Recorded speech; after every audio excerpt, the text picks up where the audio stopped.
Hi! Welcome to this part of my review featuring the Quick and Classic Companion. If you haven't seen the other parts of my review, featuring this companion for what I currently consider to be the best rules-light fantasy RPG in existence, please check out the playlist in the description below. This time we are going to talk about the effects of the table of properties. When you own castles, dungeons, farms, taverns, you make luck tests, and these are their results according to your property. First, we have the effects of the first luck test.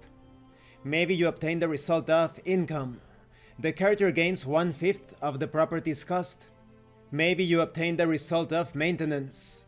The character must pay 1/10 of the property's cost, or its quality drops by 1 level. Then we have the effects of the second luck test. The second luck test grants bonuses or penalties to one or more of the character's actions in the following adventure. It all depends if your roll was successful or a failure. The bonus can be used at any time. The penalty applies to the first action of that type. I would recommend that the penalty is applied as a surprise by the game master, because otherwise the player can program or move things accordingly so that a menial or meaningless test gets the penalty, and that's not a challenge at all. We have results such as honor or dishonor, an important tournament won or lost, a satisfied or offended noble guest, a well-arranged or misdirected marriage, an effective or scarce recruitment. Due to this, the character has a bonus or a penalty to a combat and a charm action in the following adventure. We also have knowledge or mess, a fruitful or unproductive arcane research, a benevolent or malicious rumor on the mage's property, the creation or waste of a small magical artifact. The character has a bonus or penalty to one action chosen among enigma, threat, or resistance in the following adventure. As you can see, some of the results are very specific to a particular type of property. In the case of knowledge or mess, this is about a mage tower. Then we have the effects of the third luck test. You have the result of special item. The character obtains special items. 1 if the property is poor, 2 if average, and so forth, depending on the property type. If you own a castle, you obtain a weapon, armor, a shield, quiver or cartridge box, or a war horse. If you own a dungeon, you obtain poison, a sleeping draught, thief's tools, oil flask, torch, or a lantern. Maybe you obtain the result of taxes. The character must pay 1/20 of the property's cost, or the fourth luck test must be done necessarily and rolling 1d4, regardless of the character's luck score. Then we have the effects of the fourth luck test. This test will trigger some event of great importance that must be dealt with before starting a new adventure.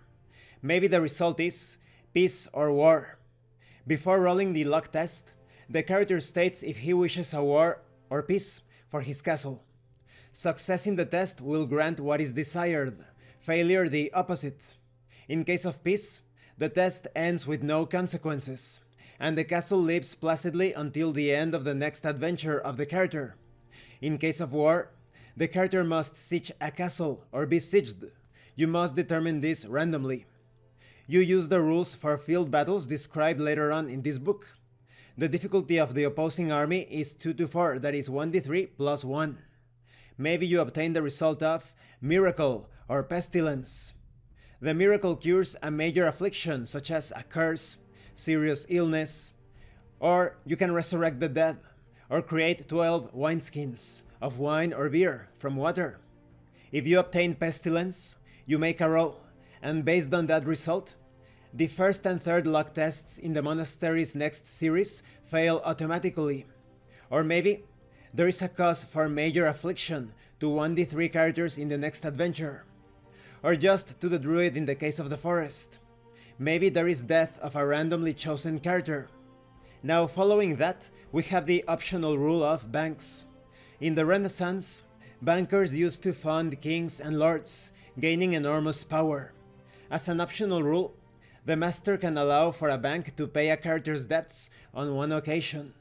However, at the first opportunity, the bank will demand payback with 10% interest, else the character's property is confiscated, or some other major punishment chosen by the master is inflicted, including failure of the bank, which will not be available for a random number of adventures or years of narrative time.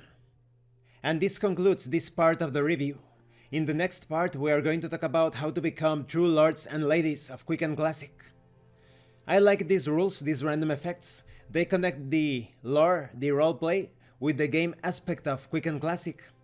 The mechanical effects are going to be quite clear, and they can also serve as interesting turn of events or even adventure seeds. Thank you for watching this part of the review, and thank you for your likes and your comments. If you have any questions or comments, please let me know. And thank you so much to those of you that are going the extra mile to support the channel. If anyone else wishes to further support the channel, the information on how to do that will be in the description below. Once again, thank you, and see you later.